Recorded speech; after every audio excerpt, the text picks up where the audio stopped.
We're looking at the Citrine block from the All That Glitters Block of the Month program. This particular block has the background added to it very carefully.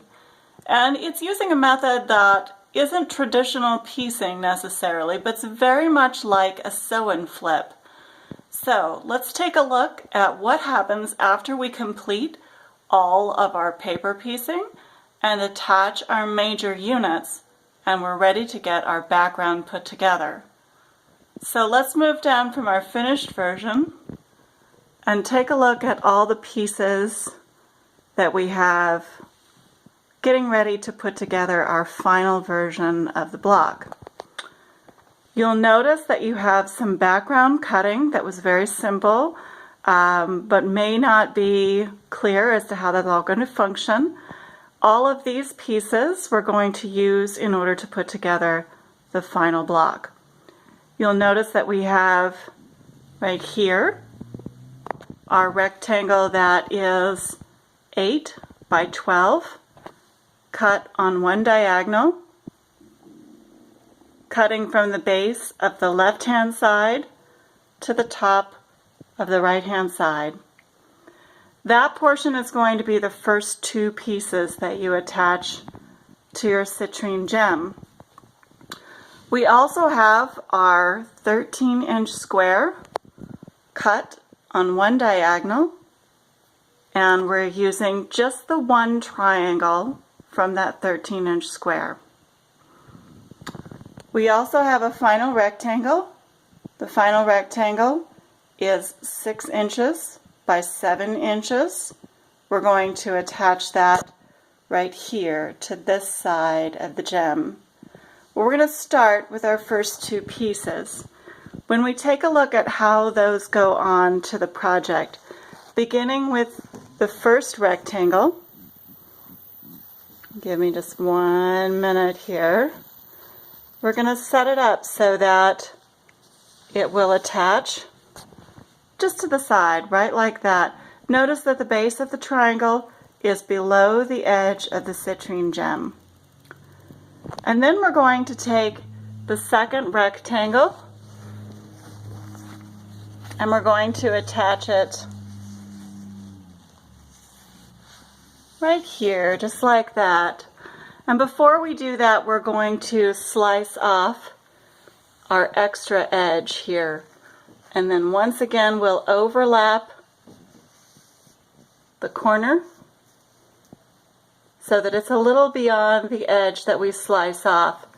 And that will give us a nice big extra piece over here. That'll be helpful for us when we square the block. Third, we're going to add our smallest rectangle. Once again, we want a little bit of overlap below the edge of the citrine gem. And if you want to, before you attach this, you can slice off the extra background here so that it's directly in line with this edge. And that might help you to line that up a little more perfectly. We'll show that in some photographs that go along with this video. Finally, you're going to attach your big half square triangle from your 13-inch square. That final piece, once we have these two pieces on here and here, we'll trim the block this way to be straight along the edge of the top of the gem. And then we'll bring in our final triangle. We'll attach that to the top. Each time that we sew, we're flipping out and pressing towards the background, and that will allow us to get this rather oversized section. And that may look a little ugly to you at first, but what we're going to do at that point is trim starting from the base. That's where we want to get our first line from.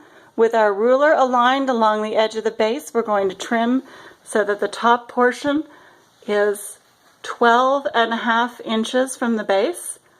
So from here to the base of the gem would be 12.5 inches. And then once we have that height of the block, we'll start from this side and trim this off straight so that it's square with the base. We'll come to the other side and we'll trim the width of the block to be 16.5 inches across. Now the way that we've designed this, you have lots of extra room, probably on this side when you're finished. The goal of that is to make it so that you do have room to trim down to 16.5. It's a little extra fabric, and you do have to pay attention to the fact that you no longer have straight of grain on the sides, on the outside of your block. Instead, you're going to have some portions where you are dealing with some bias.